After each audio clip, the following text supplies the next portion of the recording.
Life After Prison. By Silence You. Kabanata 761 hanggang 770. Ang mga hindi napili ay napabuntong hininga na lamang at nangungulila sa kawalan ng swerte. Kung tutuusin, ang pag-secure ng mabilis na tagumpay sa Level 1 Warrior King ay ang pinakamalaking pagkakataon na inaasahan nilang matanggap. Tara na. Ang una nating gagawing negosyo ay suriin ang kapatid ni Maddie at alamin kung ano ang problema niya. Nagpa siya si Severin. Pagkatapos ay pinona niya si Maddie at umalis sa plaza kasama si Dayan at ang iba pa sa mga bagong hire na bodyguard. Napatingin naman si Maddie sa mga tao doon at hindi niya maiwasang sumimangot. Sir, di ba sabi mo 30 bodyguards lang ang hinahanap mo? 30 na sila dito. Hindi ba magiging bodyguard number 30 yon ang kapatid ko kung pagalingin mo siya at magpasya kang kunin? Ngumiti si Severin. Hindi ito magiging problema. Ang karagdagang bodyguard ay hindi malaking bagay kung kaya kong suportahan ang kahit 100 pa kung gugustuhin ko. Sa palagay ko ay hindi na kailangan na magkaroon ng ganoon karami. Pinahahalagahan ko ang kalidad kaysa sa dami, at ang antas ng kanilang paggamit ay dapat sapat na mataas. Maraming mga pamilya ang may 12 ng mga bodyguard, ngunit karamihan sa kanila ay hindi hihigit sa Profound Master. Oo, napakagwapo mo, at ang iyong mga pangangatwiran ay may perpektong kahulugan din. Kung tayong lahat ay naging mga Warrior King, kung gayon ang ating kabuoang lakas sa pakikipaglaban ay magiging mas malakas kaysa sa daan-daang mga masters. Isang lalaking makinis na nagsasalita si Severin. Sinulyapan lang siya ni Severin bago sinabing, kukunin ko ang aking asawa, si Dayan, upang ayusin ang ilang mga uniforme para sa lahat. At saka, ang pangalan ko ay Severin, ngunit maaari mo lamang akong tawaging Sir o Mr. Severin upang mapanatiling mababa ang profile ko.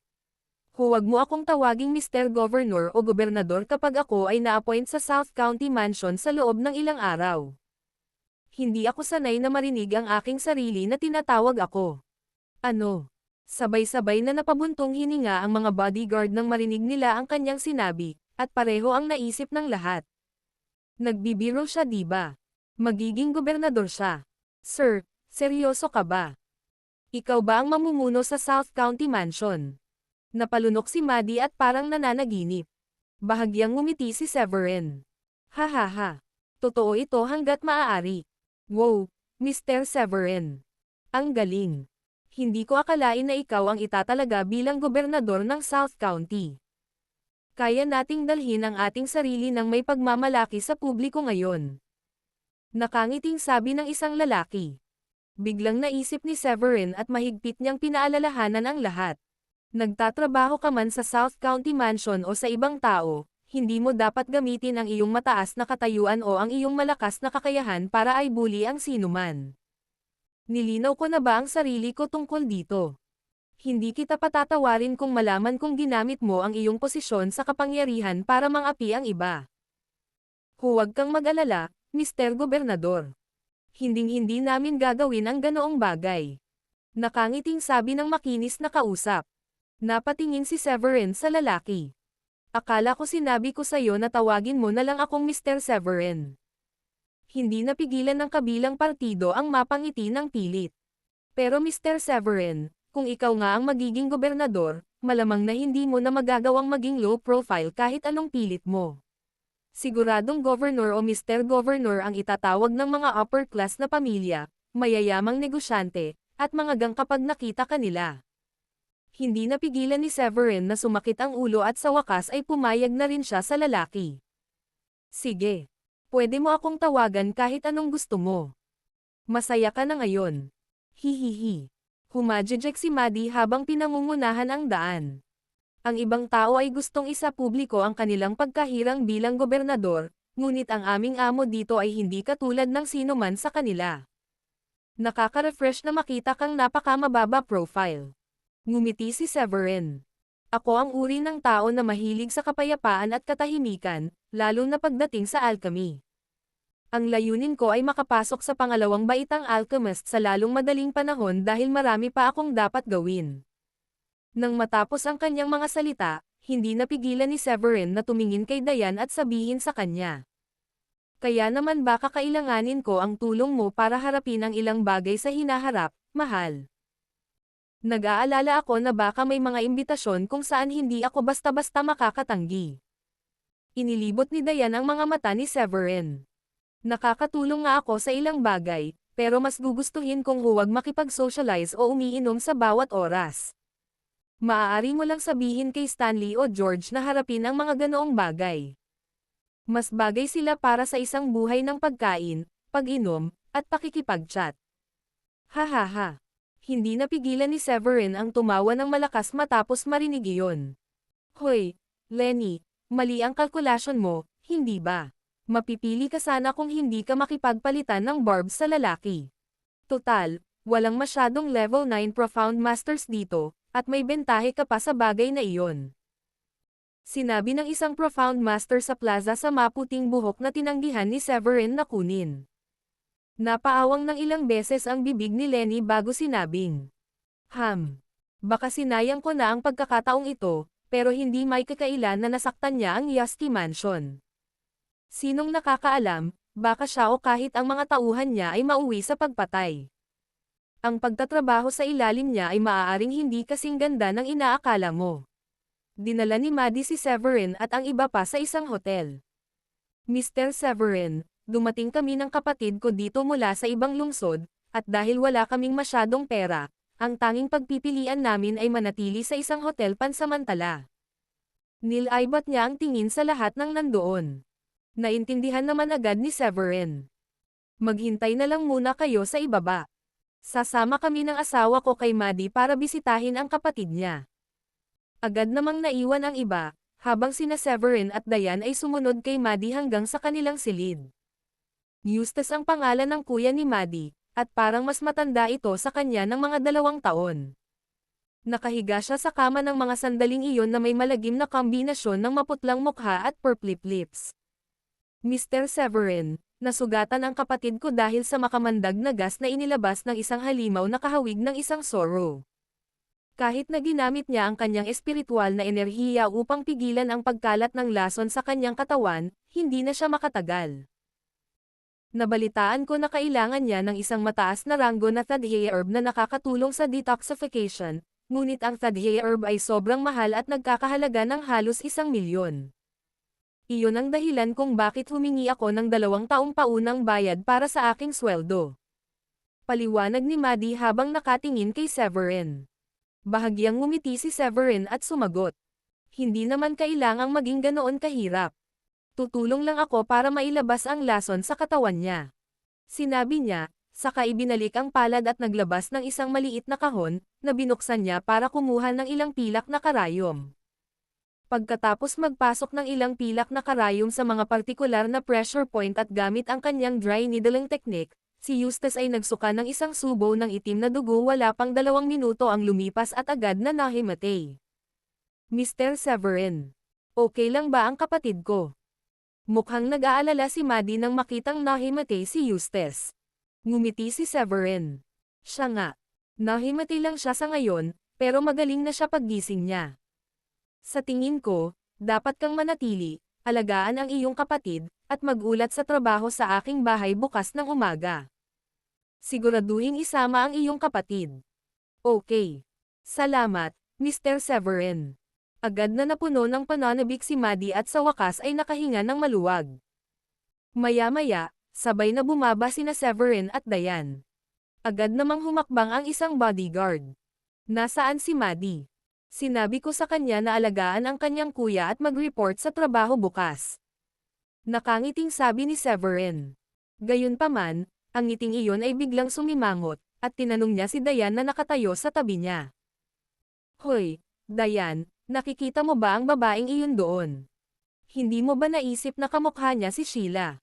Agad na tumingin si Dayan at napasigaw sa gulat. Siya nga. Umalis ka nang walang paalam, kaya sa tingin ko, pumunta siya dito para hanapin ka. Ngumiti ng pilit si Severin. Huwag kang ang tanga. Malamang na narito sila para lumahok sa seremonya ng paghirang. Ang Brookbourne Mansion at lahat ng iba pang mayor ay naruroon. Inilibot ni Dayan ang mga mata kay Severin. Pero hindi kailangang pumunta ni Sheila kahit isa sa mga bisita ang Brookbourne Mansion. At saka, dumating ang ibang mayors dahil akala nila ay may pagkakataon silang mahirang. Alam ng Brookbourne Mansion ni Zachariah ang buong detalye ng paghirang, gayunpaman, nanggaling pa rin sila sa ganoong kaliwang lungsod kahit alam nilang hindi sila mahihirang. Sa totoo lang, hindi na nila kailangang mag-abala pa. Nang matapos niya ang kanyang pangungusap ay bigla siyang kumunot ang noo. Mukhang may problema sila. Hindi napigilan ni Severin ang mapabuntong hininga habang mabilis na naglakad patungo sa direksyong iyon. Sa sandaling iyon, pinag-uusapan ni Sheila at Zachariah kung aling hotel ang matutuluyan kasama ang ilan sa mga matatandang dinala nila. Kung tutuusin, 2 o 3 araw lang sila doon, kaya ang isang hotel ang magiging pinakalohikal na pagpipilian ng tirahan. Pagkaraan ng ilang oras na pag-iisip, nilinggan ni Zachariah si Sheila at sinabing, "Bakit hindi natin tawagan si Severin at tanungin kung maaari tayong manatili sa kanya? Nakabili na siya ng bahay dito ngayon, at wala rin masyadong taong kasama natin. Makakapag-ayos tayo sa kanyang lugar habang tayo ay nananatili rito." Hindi napigilan ni Sheila na mapangiti nang marinig iyon, at medyo mayabang na sinabi niya. "Hindi mo ba naisip na napakawalan Gia ko para gawin iyon? Umalis siya nang walang paalam sa akin, at mukhang walang hiya lang ako ay nanggugulo pa rin sa kanya at humiling sa kanya ng pabor." Sa sandaling iyon, may ilang lalaki na lumapit sa kanila na nakangiti. "Hoy, medyo maliit na bagay. Anong pinag-uusapan nyo? Galing ka sa labas ng bayan, tama ba? Hindi ko maiwasang marinig ang usapan nyo kanina, at parang wala ka nang matitirhan dito. Paano kung gumawa ako ng espasyo para sa iyo pabalik sa aking kuna? Ito ay 100% na komportable, at garantisado," sabi ng isang nakangiting batang blondie na nakasuot ng magarbong damit. Tiningnan niya ang katawan ni Sheila mula ulo hanggang paa, at may nag-aalab na pagnanasa sa mga mata nito. Namula ang mukha ni Sheila sa galit at sinaman niya ng tingin ang binata. "May matutuluyan na kami. Hindi namin kailangan ng tulong mo. Tara na." Si Zachariah ay nagalit din sa sinabi ng blondie, at masasabi niya sa unang tingin na ang grupo ng mga kabataang lalaki ay hindi magandang karakter. Maraming nakatagong powerhouse ang umiral sa South Link City, at marami rin ang mga taong may mataas na kakayahan. Dahil dito, si Zachariah ay hindi nang ahas na saktan sila at nagpasya na dalhin na lamang si Sheila at ang mga matatanda. "Hihihi. Saan ka pupunta, kaibigan? Pinagtagpo tayo ng tadhana. Wala ba kayong matutuluyan? May vilya ako sa unahan. Hindi ba masarap sumama sa amin at magstay doon ng isang gabi?" Ang blondie ay tumawa, at pagkatapos ay idinagdag. "Wala akong maraming silid sa aking vilya, kaya natatakot ako na kailangan kong problemayan ang iyong anak na manatili sa parehong silid na kasama ko. Gusto ko ring makibahagi sa isang kwarto sa inyong dalawa." Nakangiting lumapit ang isang matabang lalaki. "Mawala. Hindi mo kailangan para manatili sa akin." Binatukan ng blondie ang matabang lalaki. "Isang grupo ng mga bastos." Kinagat ni Sheila ang kanyang mga ngipin at sinampal ang blondie nang lumapit ito sa kanya at hamarang sa kanyang dinadaanan. "Gago ka ba, babaeng mura? Dapat naramdaman mong maswerte ka na nagustuhan kita. Ang lakas ng loob mong sampelan ako. Sa tingin ko kailangan kong gawin sa iyo ang mga bagay na mahirap na paraan pagkatapos." Ang blondie ay sumabog sa hanay at inabot upang hawakan ang dibdib ni Sheila. "Mag-ingat ka, miss." Naikuyong kaagad ng isa sa mga matanda ng Ballard ang kanyang mga kamao at sinubukang harangan ang blondie. Sa kasamaang palad, nakaharang ang matabang lalaki at hinaranggan siya. Ilang iba pang mga tao ang nagsimulang makipaglaban sa mga matatanda ng Ballard, at ang kanilang kabuoang lakas sa pakikipaglaban ay mas malakas din kaysa sa mga Ballard.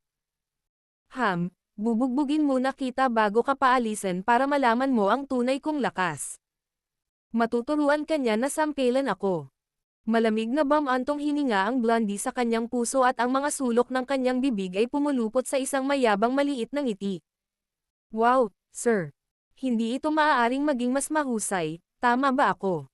Hindi na kailangan ng maraming pagsisikap upang maging isang magandang babae bilang iyong pangalawang asawa. Tama ang babaeng ito, sir. Maaaring sabihin mo na lang oo. Pabirong sabi ng isang babaeng bodyguard matapos niyang makita ang nangyari. Oo, Mr. Severin, napakagwapo mong tao. Hinding-hindi magiging sapat ang isang asawa para sa iyo. Napakaganda din ng dalagang ito. Sigaw ng isa pang bodyguard. Natahimik si Dayan at nagpakawala lang ng mahinang ngiti. Nakita mo na, iniisip ng lahat na tayo ay perpekto para sa isa't isa. Sa sandaling iyon, muling nakaramdam ng pag-asa si Sheila, at may parang pulot na tamis sa kanyang puso. Nabiglang susulpat si Severin at ililigtas siya ay nagpapaniwala sa kanya na kahit anong mangyari ay hindi nagkataon, para bang isinaayos ng langit ang kanilang kasal. Tama na, lahat. Itigil ang paggawa ng ganoong kalaking kaguluhan tungkol dito. Pag-usapan natin ito sa ibang pagkakataon. Sabi ni Severin. Saglit na blanko ang isip ni Sheila, ngunit hindi nagtagal ay lalo siyang natuwa. Sa halip na tumanggi siya ng tahasan sa pagkakataong iyon, sumagot siya sa kanya sa isang medyo hindi maliwanag na pangungusap.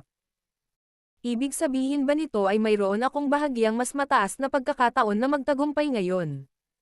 Tumingin siya kay Dayan, lumapit sa kanya, at hinawakan ang kamay ni Dayan. Dayan. Hindi ko inaasahan na makakatakas kami kasama nyo ni Severin pagdating namin dito. Ito ay dapat na kapalaran. Marahil may ilang mga thread ng kapalaran na nag-uugnay sa inyo ni Severin. Kung hindi mangyayari ang ganoong pagkakataon, hindi ka ba papayag? Napangiti si Dayan. Tila napahiya si Severin, at doon na lumapit si Zachariah at gumagalang kay Severin. Maraming salamat sa pagtulong mo sa amin kanina, Mr. Severin. Noong una ay nagpaplano kami na magpasya sa isang hotel na matutuluyan ng 2 gabi, ngunit hindi namin inaasahan na makakatagpo kami ng isang grupo ng mga bastos. Ngumiti naman si Severin. Hindi kailangang magpasalamat, Mr. Zachariah. Magkaibigan naman tayong lahat, di ba? Gayunpaman, marami kaming binili na villa, at may mga wala pang laman sa ngayon. Paano kung sumama ka at tumira sa amin habang nandito ka? Pwede kayong lahat magkaroon ng villa sa inyong sarili. Oo naman. Maaari rin naming tanggapin ang iyong magandang alok. Nakangiting sang-ayon ni Sheila bago pa man makapagsalita si Zachariah. Inilibot ni Zachariah ang kanyang mga mata sa kanyang anak at kusa itong tinukso. Mukhang may naalala akong nagsabi na ayaw nilang manatili sa lugar ni Severin. Sinaman ng tingin ni Sheila ang kanyang ama at sumagot. Ano ba ang pinagsasabi mo, tatay?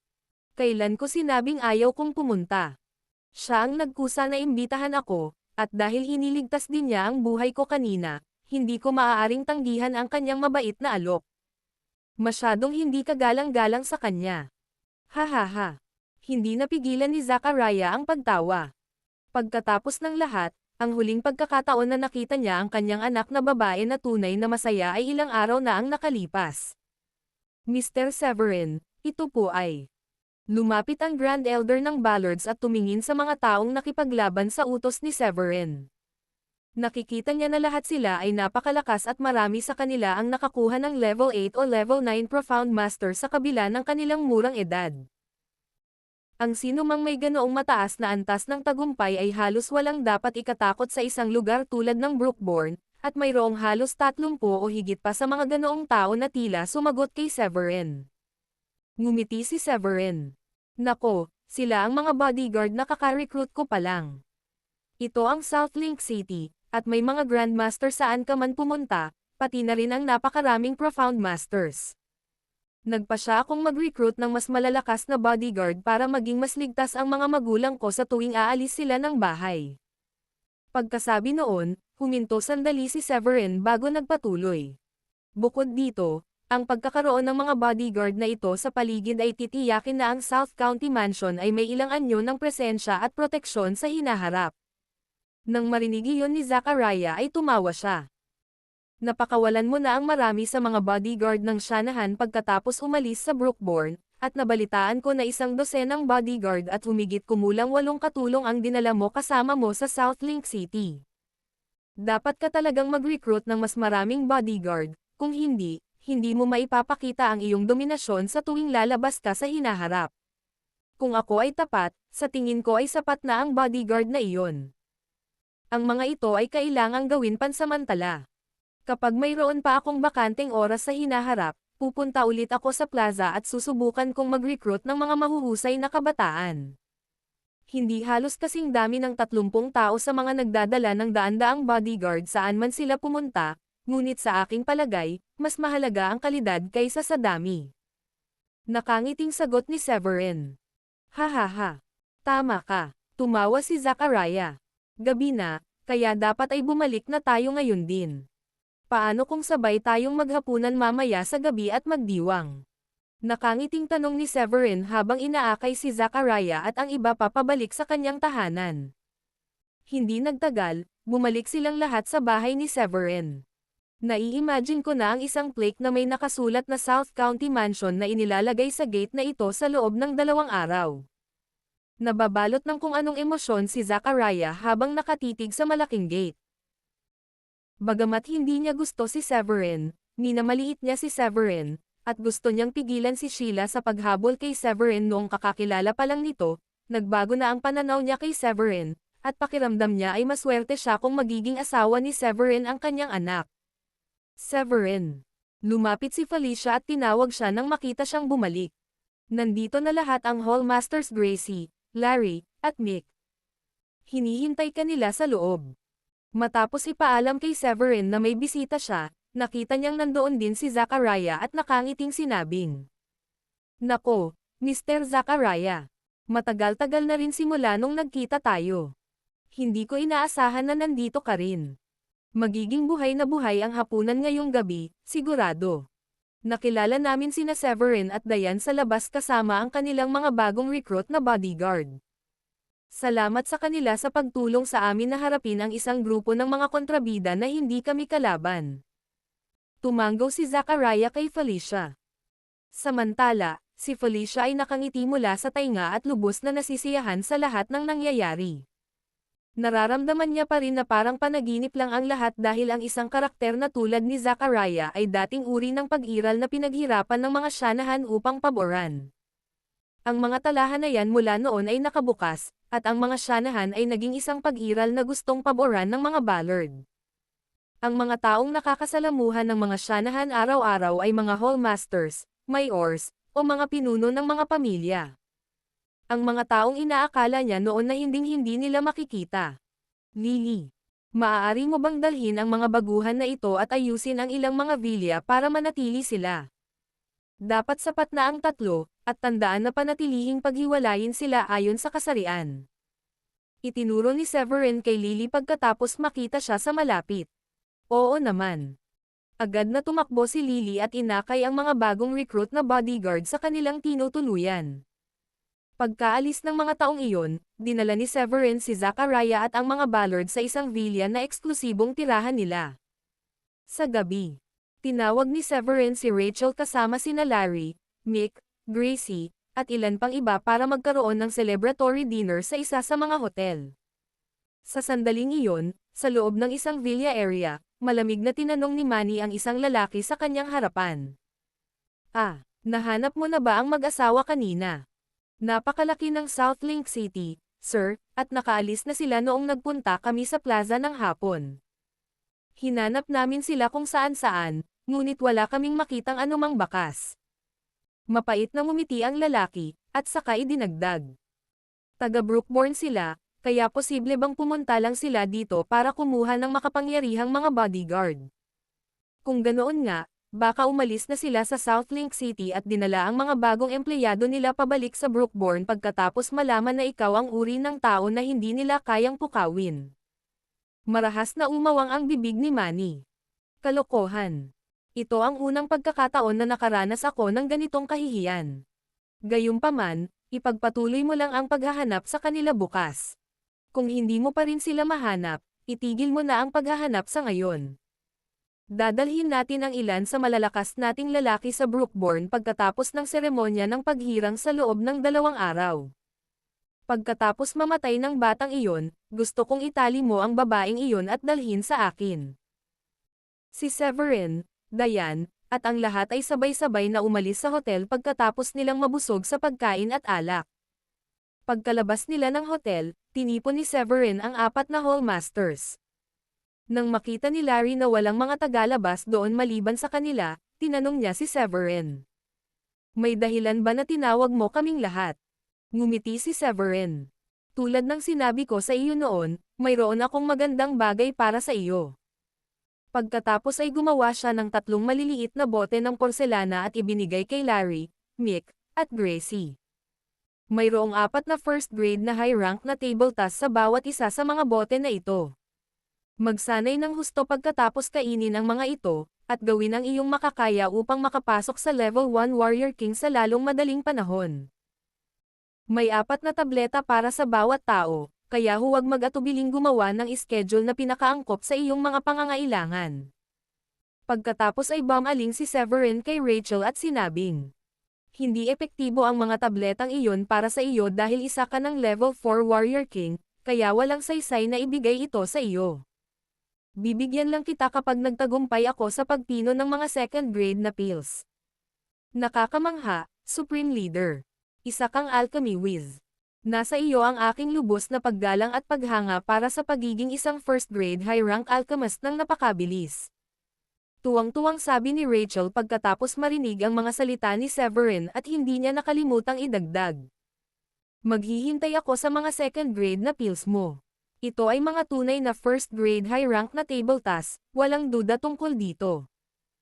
Ang lasa na ito ay tunay na makalangit.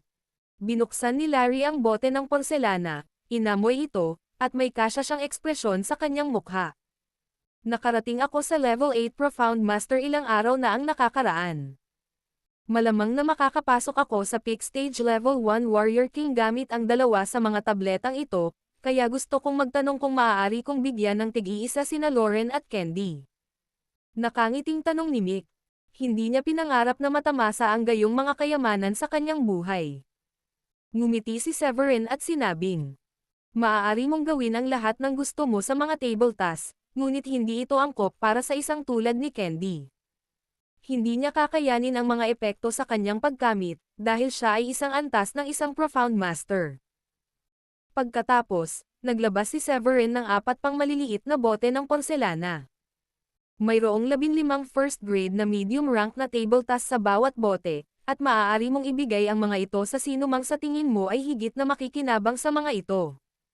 Para sa isang tagumpay tulad ng Candies, madali siyang makakuha ng tagumpay sa level 2 Profound Master sa pamamagitan lamang ng pag-inom ng isang tableta.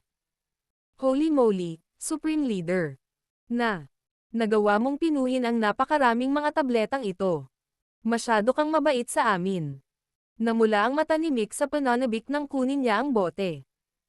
4 na bote ng 15 pildores ay umabot sa kabuoang 60 pildores. Tiyak na gumamit ka ng maraming materyales para sa mga ito, at ang mga pildores na ito ay higit na mahalaga. Nasa sabik na dagdag ni Larry. Ngumiti si Severin. Ang mga pildores na ito ay pinino sa nakalipas na ilang gabi, at ang rate ng tagumpay ko sa pagpino ng first grade medium rank at first grade high rank na mga tableta ay hindi masyadong masama. Sana ay makatulong ang mga ito sa pagpapabuti ng iyong paggamit, at ang prioridad ay upang matiyak na ang lahat ng mga Hall Master ay makakakuha ng tagumpay sa lalong madaling panahon. Pagkaraan ng ilang sandali ay nag-isip si Severin, sinabi niyang muli. Magpipino ako ng first grade high rank na mga table task para sa mga bagong recruit kong bodyguard. Ang kanilang mga natamo ay level 8 o level 9 Profound Masters, kaya kapag natapos ko na ang pagpino ng mga pills, bibigyan ko sila ng tig-iisa para magkaroon ng 31 level 1 Warrior Kings sa South County. Hihihi. Ang bilang ng level 1 Warrior King ay tataas sa isang iglap sa susunod na 2 araw, at ang kanilang kabuoang lakas ay magiging isang puwersa na dapat isaalang-alang. Napuno din ng pagkamangha si Rachel pagkatapos marinig iyon. Sa totoo lang, nakarinig na ako ng mga alchemist dati, ngunit hindi pa ako nakakita ng isa. Matagal ko nang alam na kakaunti lang ang mga taong nakakabisado sa ganoong propesyon, ngunit ang mga posibilidad at prospect ng mga magtatagumpay ay talagang walang katapusan. Mas nakakatakot kapag ang isang alchemist ay kasing talino ng ating Supreme Leader. Tama, isang first grade high rank alchemist lang ang makakagawa ng ilang malalakas na Warrior King. Emosyonal na sabi din ni Gracie.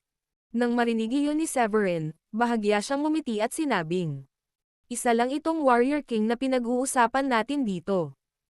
Ang layunin mo ay makapasok sa level 9 Warrior King sa loob ng 11 buwan, pero mas maganda kung makakalusot ka sa level 1 Warrior Emperor." Warrior Emperor. Nagkaroon ng mga magulong ekspresyon silang apat nang marinig iyon. Labis na silang nasisiyahan na makalusot sa Warrior King, at hindi sila nang ahas na aliwin ang mga bagay-bagay ng mga pangarap tulad ng Warrior Emperor.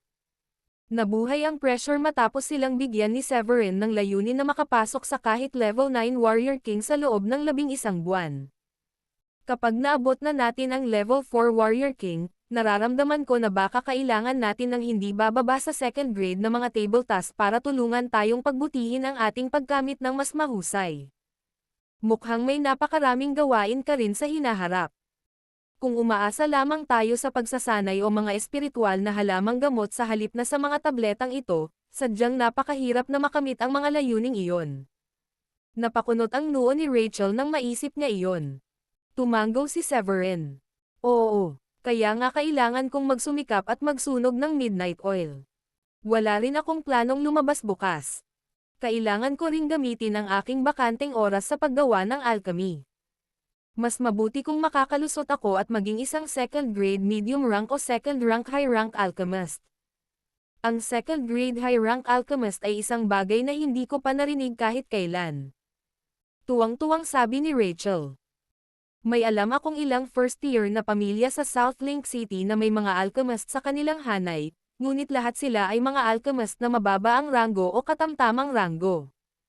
Magkagayunman, tumatanggap sila ng paggamot na katulad ng sa matatanda sa pamilya at mayroon silang isang tiyak na katayuan kahit na ang kanilang natamo ay maaaring hindi masyadong mataas. Pagkasabi niyon, huminto sandali si Rachel bago nagpatuloy. Pagdating sa mga alchemist na iyon, ang ulo ng pamilya ay kailangang maging maingat sa mga mood ng kanilang mga alchemist, at kailangan din nilang makinig sa mga opinyon ng mga alchemist para sa ilang mahahalagang bagay. Marahil ay walang mga alchemist na nagtuturo sa sarili tulad ng ating Supreme Leader. Bukod dito, ang kanyang kinabukasan ay walang pag-aalinlangan na magiging maganda pagkatapos makapasok sa isang alchemist na may mataas na grado sa unang baitang sa murang edad. Humalaklak si Mick. Kung magpapatuloy ito, kung gayon ang Draco Deus Temple ay maaaring maging pinakamakapangyarihang pag-iral sa mga mortal na puwersa sa maikling panahon. Sa palagay mo ba? Sumasang-ayon ako. Ang ating Supreme Leader ay napakalakas kaya sandali na lang at lalong lumakas ang Draco Deus Temple. Agad namang tumanggo si Larry. Napasulyap si Severin sa kanilang dalawa at nakangiting nagtanong. Kailan pa ba kayo naging masyadong makulat? Nagpalitan ng tingin si Larry kay Mick at tumawa. Ngumiti si Mick. Sa tingin mo ba kami yung tipo ng tao na mahilig sa pagiging manghuhula? Sinasabi lang namin dito ang pagiging totoo. First time kong makakita ng henyo na katulad mo. Tama. Sinabi mo na magkakaroon tayo ng 11 buwan upang makapasok sa level 9 Warrior King, ngunit ang lahat ng ito ay parang panaginip kahit ngayon. Hindi ko maisip na maabot ko ang ganoong kataas na antas ng tagumpay. Tila nakaramdam ng kaunting kawalan ng tiwala si Larry sa kanyang kakayahan. Magsikap tayong lahat. Para sa natitirang 8 bulwagan, kailangan mong magpadala ng mas maraming tao upang hanapin sila, at huwag kalimutang bigyan ng gantimpala ang mga nakahanap ng iba pang bulwagan. Naiintindihan. Pinaalalahanan muli ni Severin ang lahat. Huwag kang mag-alala. Gagantimpalaan namin sila panigurado. Matapang na sabi ni Gracie. Sige na, i-dismiss ang pagpupulong na ito. Subukang makakuha ng isang pambihirang tagumpay kapag may oras ka. Kinawian ni Severin ang kanyang kamay at nagpaalam sa kanila. Siya, kasama ang mga Shanahan, ay mabilis na nagmaneho pauwi. Pagbalik niya sa bahay, agad niyang sinimulan ang pagpipino ng mga table task ng mag-isa sa isang silid pagkatapos maligo. Nagulat siya nang dumating si Diane mula sa kabilang kwarto. Gabi na, honey, at abala ka pa sa lahat ng alchemy na ito. Hindi mo ba naisip na ipinipilit mo ang iyong sarili ng kaunti? Tiningnan ni Diane ang mananipis na butil ng pawis sa noo ni Severin at hindi napigil ang sabihin sa kanya nang sa wakas ay natapos na niyang magpino ng isang batch ng pills. Ngumiti si Severin. Wala akong pagpipilian. Ang oras ay mahalaga, at ang ilang mga bagay ay pinakamahusay na nakumpleto ng maaga kaysa sa pagmamadali sa pagtatapos.